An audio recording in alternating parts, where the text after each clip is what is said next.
Welcome to the inaugural episode of our college football talk show, Dime Coverage. I'm Ryan Stalder. And I'm Blake Giusti. In our first segment, Down, Out, and Up, we're going to discuss the teams who have moved inevitably out of the playoffs after a loss, teams that have moved up back into the playoffs, and teams who have moved down but not necessarily out of the playoffs yet. First off, we have Notre Dame, who recently lost 31-27 to Florida State. Notre Dame lost on a controversial call at the end of the game, so we're going to grant them some pity. I think the College Football Committee might look at them a little lighter because they practically beat the number 2 team in the country, arguably the best team in the country at the end of the season. So they might have some pity. If they can finish out their not too tough schedule for the rest of the year, only playing real tough teams of Arizona State and UCLA. As far as teams that have moved out of the playoffs, we have Oklahoma because they lost their second time this week to a good West Virginia team, but unranked going into the matchup. As far as moving up in the playoff race, we have Alabama, who just beat Texas A&M 59-0. As well as Oregon, who has not had a signature win since their Michigan State victory. But if they finish winning out, win the Pac-12, should have some more ranked teams there, should have a good shot at the playoff, assuming they win out. As for our playoff prediction, Ryan, who do you got going into the playoffs? Oh, well, as of this week, I can't have anybody other than FSU number 1 after their signature win over Notre Dame. From now on, it should be smooth sailing for FSU. They have a game at Miami, but really it's like a 50-50 game with all the Florida State fans in Florida. They have a game against Florida, which is always a tough matchup, but that's in Florida State this year, so shouldn't be too big of a problem. Some people have concern about a team like Louisville on a Thursday night, but FSU has a bye week this week going into that game, so I think that should be okay, and Jimbo should have the team ready to go. Number 2, I have Ole Miss. Ole Miss's defense is just unreal, proved dominant again this weekend. As long as Bo Wallace can just hold on to the ball and they don't make too many critical mistakes on the offensive end, I think their defense should carry them the rest of the season. Maybe one loss, doesn't matter if they can get into the SEC championship game by winning the Egg Bowl. I think they should be good to go. As far as 3, I have Oregon, just because, they have a decently clear route to the Pac-12 championship. Just playing Stanford, who just got beat by Arizona State quite convincingly. As long as they win the Pac-12 championship, win out, Mariota should lead them right back into the playoff. And 4, I have Notre Dame. Notre Dame was a controversial penalty away from being right now probably top 3 by beating FSU this weekend. Their hardest game on the schedule, they play at Arizona State, and then last game of the season, they play USC at home, which shouldn't be too hard, but if they win out, I definitely think they should crack the top 4. Everett Golson looked really good this weekend. So, Blake, who you got? Well, for me, FSU is the only team that should be number 1 on anybody's playoff list for that matter. Number 2, I have Georgia. This is a one-loss team in the SEC East who should be smooth sailing into the SEC championship, and I have them beating Mississippi State in the SEC championship to advance to the playoff. So you have Georgia second in the country, even if they do not return Todd Gurley, star running back? Well, I do think that Gurley will be back by the SEC championship, but even if not, Nick Chubb has played well, and Sony Michel will be back soon. He's been playing well. Granted, Chubb has been playing very well. He's not nearly as talented as Gurley, averaging close to half the yards per carry. Number 3, I have Ole Miss, but not the way most of you would think. I don't even have Ole Miss going to the SEC championship, but I do have them sneaking into the playoff. Here's why. I have Georgia going in the SEC championship and Mississippi State beating Ole Miss in their last game of the season to advance to the SEC championship. Once Georgia beats Mississippi State, they'll be in, and Ole Miss, I think, will sneak in. After a Mississippi State loss, you think Ole Miss is sneaking right back into the playoff? Sneaking right back in with only 1 loss. A one-loss SEC team, you have to assume, at the end of the regular season, makes it into the playoff. Exactly. Who you got 4th? Number 4, I have Notre Dame for the same reason you did. They have 1 loss this year to arguably the best team in the country, and it was on a very controversial call, as we all saw. Also, Blake, the playoff race is wide open this year with having 4 teams.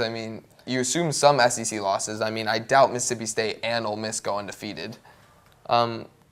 You know who I like? Who you like? I like Kansas State sneaking in. I think they're ranked around 12 right now. Really, any non-SEC team, any Power 5 conference with 1 loss, could sneak into the 4th spot. Arizona State, if they can win the Pac-12. A team like Baylor, even though they just lost Big 12 championship, got some ranked teams in there now.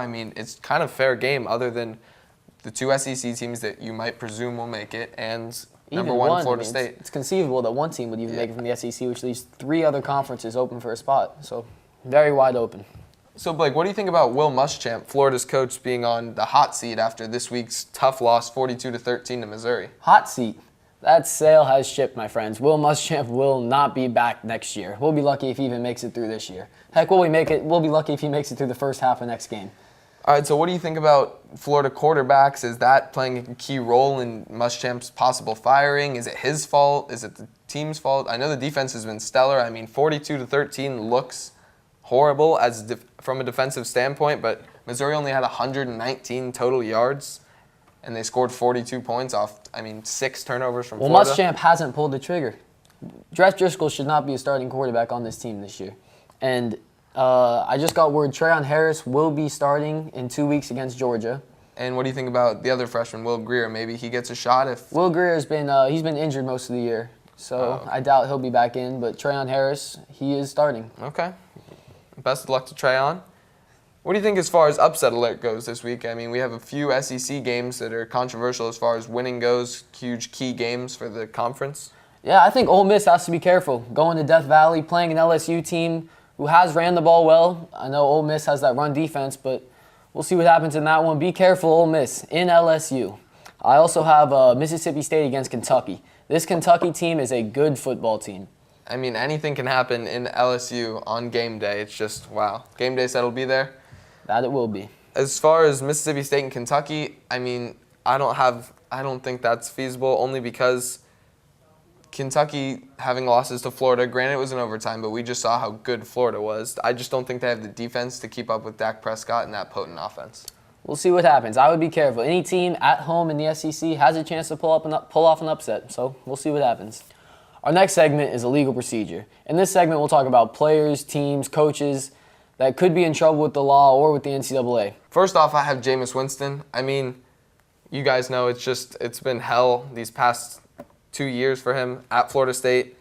We received word that Winston's attorney, David Cornwell, met the Friday deadline with scheduling his information hearing and with the FSU Office of Rights and Responsibilities. His quote said that, "We also informed the university that our cooperation shall not operate as a waiver of our right to challenge any aspect of the process." So I think he's kind of trying to say that FSU is not just going to tag Winston with a discipline and they're not going to roll over. Winston and his attorney are going into this, trying to win the case, trying to get Winston as much playing time as possible. And all this has created Winston not wanting to stay at FSU next year. A lot of word from inside sources that he's probably leaving after this season. And Winston has been notified that one judge will conduct an investigation hearing in an attempt to find the facts and then determine if any of the 4 provisions of the Student Conduct Code have been violated, and if appropriate, they will give him a punishment. Next up, we have Todd Gurley. He's been in trouble for signing autographs for money. Sources say that he has gotten $400 for his autograph.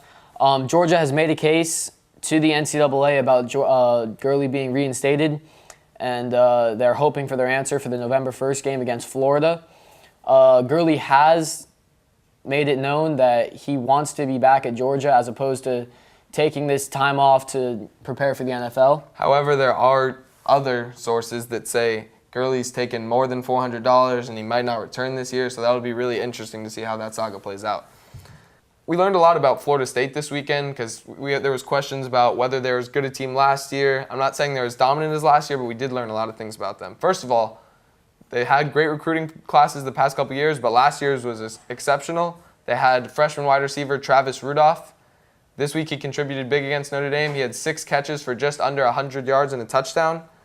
Also, Florida State had a linebacker, Jacob Pugh, number 16, who had 2 picks this week, true freshman, out of Florida. Finally, true freshman defensive end Lorenzo Featherston, who stands in at 6'7", only had 2 tackles this week against Notre Dame. Granted, he was out a lot of time with some injuries that he was on the sideline for. But anyways, so far this year he's been exceptional, forced a key fumble against NC State that was a major turning point in the game. After their win to Notre Dame this week, do you think FSU made a case to be number 1 in the polls? Yes, but I understand why Mississippi State is number 1, but I do have some reasons FSU can be number 1 in the poll. I mean, FSU's 3 best wins, if you look at them after Notre Dame lost, I mean, they only moved down to 7. This week, Clemson's ranked number 21, and Oklahoma State just fell out of the rankings, but is still number 27 in total votes in the AP poll. When Mississippi State's best 3 wins, number 5, Auburn, who's proved good still so far this year. This week, number 24, LSU, who just hopped back in the rankings, and number 35, Texas A&M, who you have to have some questions about how good they really are after getting trounced by Alabama 59-0. I mean, then you look at Jameis Winston. I know he's had his off-the-field issues, but 20-0 as a starter, including 4-0 against AP top 10 teams. You just have to question whether any team's going to knock them off when you look at Mississippi State and you're like, I mean, I could see them losing here. I could see them losing here. So still key matchups against Alabama and Ole Miss to watch out for. Next is Week 9 Pick'em. This is our segment where we pick all the Power 5 conference games for the week. The first game we have on top here is an ACC matchup on Thursday night, Miami versus Virginia Tech. Who do you have? I mean, I have Miami just because Kaya's been getting better every week, and Duke Johnson is a sick running back. Defense is improving, not great yet, but I think they should have enough offense to put it on the Hokies. Well, I have the Hokies, and I'll tell you why. Their defensive line has been stellar this year, allowing only 3.7 yards per carry. And Kaya, a freshman quarterback, I look for that defensive line to get pressure on Kaya and Kendall Fuller to come away with an interception. Next, we have another ACC matchup, a 12 o'clock Saturday game. We have North Carolina versus Virginia. And I have Virginia in this one because at home, Virginia has been good, and their D-line as well has been good. I have UNC just because I know they can put up a lot of points, as you've seen. I mean, against Notre Dame, who has a good defense. I mean, FSU only squeaked out 31 points against that defense, and if a team like UNC can put up 43 points against that defense, granted they lost, I think they should have enough points and offensive firepower to beat Virginia. Blake, it's interesting. We have a trend here of me going with the offensive teams and you going with the defensive teams. We'll see how that plays out this weekend. Yeah. Next, we have Boston College versus Wake Forest. Who do you have? I have BC. I mean, Tyler Murphy's been great, and the Demon Deacons are struggling so far this year and really the past half decade. What about you? I agree. Tyler Murphy's too good of a quarterback to lose to a Wake Forest defense. Next, we got Georgia Tech versus Pitt. Who do you have? I mean, another ACC matchup. These teams are pretty even, but I got to go with Pitt. Running back James Conner's been filthy. They have that stud receiver as well. What's his name again? Tyler Boyd. Tyler Boyd. I mean, Tyler Boyd's been great so far this year. And Georgia Tech, I mean, if they get down offense like that, it's hard to come back by a lot of points. So we'll see what they can do. Right. Georgia Tech isn't a passing team at all, so if they get down, they'll be in a really rough situation. I have Pittsburgh winning because James Conner is arguably one of the best running backs in the ACC, as well as Tyler Boyd is one of the best receivers in the ACC. So they have good offensive power. They should win it. Next, we have Syracuse at Clemson, and that's a 7 o'clock game. And, I mean, ranked Clemson versus Syracuse, who's been pretty good this year, giving Notre Dame and Florida State a little bit of trouble. What do you have there, Blake? I'll tell you what. I have Clemson winning the game, but I do have Syracuse covering that 15-point spread. Yeah, I mean, 15's a little steep with a game like this, but I do also have Clemson. Next, we have Texas versus Kansas State. Who do you have? I mean, Kent, how can you pick against Kansas State in this game? Texas has been, I mean, unpredictable this year, so given they could pull out a win, but I don't see it happening. I think this Kansas State team's just too good. K-State's one of my favorite teams right now, actually. They're playing really well. Look for them to win the game. Next, we have number 22, West Virginia at Oklahoma State. Blake, who you got? Clint Trickett has thrown for 300 yards in every game this year. That's all 7 of them, and I think that he'll do it again and pull off a win for the Mountaineers. See, I do think that West Virginia is a lot better than they have been given credit for. But I have Oklahoma State winning this game after they just came off a loss. They kind of got embarrassed, so I think they should bounce back and take the victory from the Mountaineers. Next, we have Texas Tech at number 10 TCU. Blake, what do you got? Well, this is a no-brainer. TCU is going to win this one big. I mean, Texas Tech has struggled against Power 5 conference teams, so I have TCU as well. Next, we have Minnesota at Illinois. Who do you got? I mean, Illinois' starting quarterback's out for this week, so Minnesota's been good. For a Big Ten team, they've been middle of the road, but good. Proven better than I thought they would be at the beginning of the year. So I do have Minnesota winning this game. What about you? I have Minnesota. Just look at the records, man. Minnesota is going to win this one, probably big too. Next, we have Maryland versus Wisconsin. Maryland, a Big Ten team now, so they're taking on the Big Ten opponent, Wisconsin, who's unranked, but heavily favored with an 11.5 spread. Who you got? I got Wisconsin, and I have them covering the spread as well. Wisconsin, Melvin Gordon will run all over this Maryland defense, and they'll get the win. Kind of a no-brainer to me. I got Wisconsin as well. Next, we got Rutgers at Nebraska. I mean, again, Nebraska's favored heavily at Nebraska. I just don't think the Rutgers can pull this one off. I agree Rutgers is not going to pull it off, but I do have them covering the 17.5-point spread. Next, we have Michigan versus Michigan State. A little bit of a rivalry as far as the Big Ten goes, but Michigan State is just so much better than Michigan this year, and it's not even their biggest rivalry game, so I just don't see anything coming out of that game other than a big win for Michigan State. What about you? Easy money for Michigan State. They roll. All right, next we have Ohio State at Penn State. I mean, Ohio State has been great this year. TJ Barrett's proved a lot better than everybody thought he would be, so he's rolling. Yeah, he's done a great job at quarterback, and they even have an outside chance of making a run into the playoff. I have them pulling this one off. Yep, Ohio State as well. Next, we have number 6, Oregon versus Cal on a Thursday night, late night, as you know, since it's on the West Coast. Who you got? Well, we saw what happened to Oregon last time they played on the Thursday. That was a loss. This time, they're going to pull it off, but look for a close one. I have Cal covering this 18.5-point spread. Agreed. Next, we have number 25, UCLA, who just got back into the rankings at Colorado. Who you got, Blake? I got UCLA. UCLA, too. I mean, just an all-around better team. Yeah. Next, we have Oregon State at Stanford. Stanford just came off a loss from Arizona State, so I got to go with the Cardinal winning this one. What about you? Yeah, Stanford's going to bounce back. Oregon State's really not as good as Stanford, you know. Yeah, just all-around better team. Next, we have number 15, Arizona at Washington State. Washington State's given some teams like Oregon trouble this year, so who you got? I like this Washington State team. You know that it's a team not really making any playoff runs or anything, but they're a good team, good for a couple upsets. I like this one. All right, well, I have Arizona simply because Arizona, beat Oregon, and they're just a good team, good quarterback. As long as he handles the ball, I think they could pull this one out. Next, we got number 20 USC at number 19 Utah. I mean, the spread's even for this game as far as ESPN says, so it's just toss-up. Both teams good, both teams ranked within one game of each other. Who you got? I have Utah. And who do you have? I have USC, so we'll just have to see we'll see what happens there.